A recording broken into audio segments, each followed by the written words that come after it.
Hello learners, in today's video we are going to talk about Gita chapter 2 verses 47, 48 and 49 and 50. So first let's talk about Bhagavad Gita. The Bhagavad Gita is the part of Mahabharata traditionally attributed to Vyas. So ऐसा माना जाता है कि भगवत गीता जो है वो व्यास जी ने उसकी रचना करी है, उसको लिखा है और ये महाभारत का पार्ट है। इसकी जो सेटिंग है that is the battle field of Kurukshetra. इसके स्पीकर हैं कृष्ण और लिसनर है Arjun. Arjun is in a moral crisis, unwilling to fight. Krishna respond, not just advice, but with a complete philosophy of life, combining ethics, metaphysics and spirituality. सो अर्जुन जो होते हैं वो moral crisis में होते हैं और वो त्याग करने वाले होते हैं कि मुझे अब फाइट नहीं करनी अपनी फैमिली के अगेंस्ट। पर कृष्णा इस चीज़ का रिस्पॉन्ड करते हैं with an advice and complete philosophy of life, जिसमें वो एथिक्स, मेटाफिजिक्स और स्पिरिचुअलिटी सब की बात करते हैं। Chapter 2 is the most important chapter because it introduces all major ideas like Atma, Dharma, Karma and Yoga. So Chapter 2 Bhagavad Gita का सबसे इम्पॉर्टेंट चैप्टर है क्योंकि इसमें बहुत सारे आइडियाज़ इंट्रोड्यूस किए जाते हैं लाइक आत्मा, सोल, धर्म, duty, Karma means action and योग स्पिरिचुअल डिसिप्लिन। चैप्टर सेकंड जो है वो मेजरली 4 सेक्शंस में डिवाइडेड है। फर्स्ट सेक्शन हमारा वर्ड्स 1st to 10th का है जिसमें अर्जुन के डिस्पेयर की बात है। वर्ड्स 11 to 13 हमारा सेकेंड पार्ट है that is the knowledge of self. Words 31 to 38 is about the duty and action. Words 39 to 72 is about कर्म, योग and wisdom. So now let's talk about words 47। In this words Krishna हमें बताते हैं that you have right to perform your duty but not the result of your action. Do not let the results be your motive and do not become attached to inaction.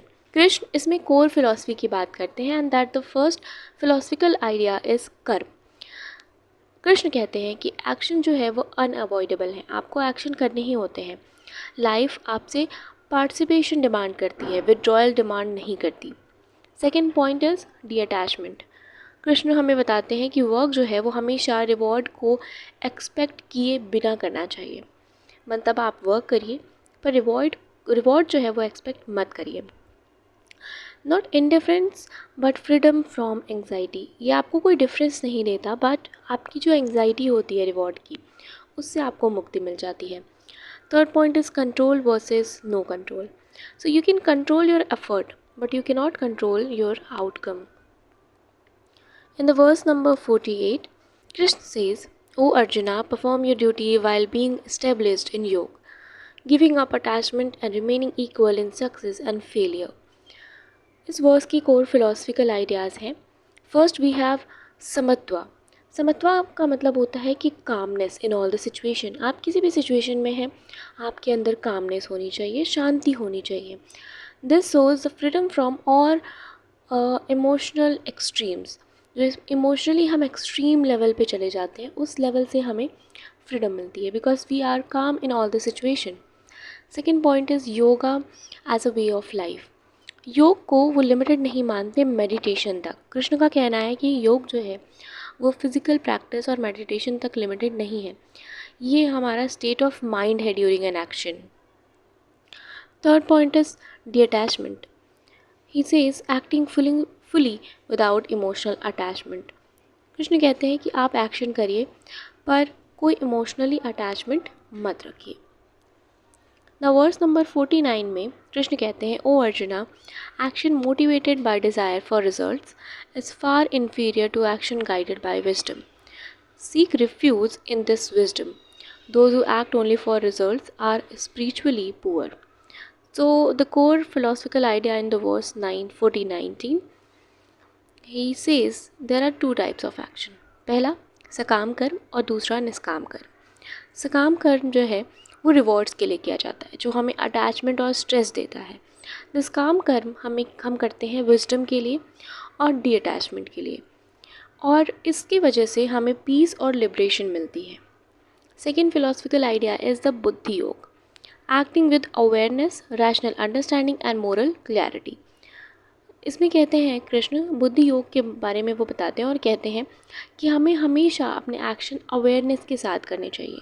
हमें अपने actions की rational understanding भी रखनी चाहिए, logical understanding भी होनी चाहिए, और कितना वो मोरली सही है हमारा एक्शन उसके बारे में भी हमें नॉलेज होनी चाहिए।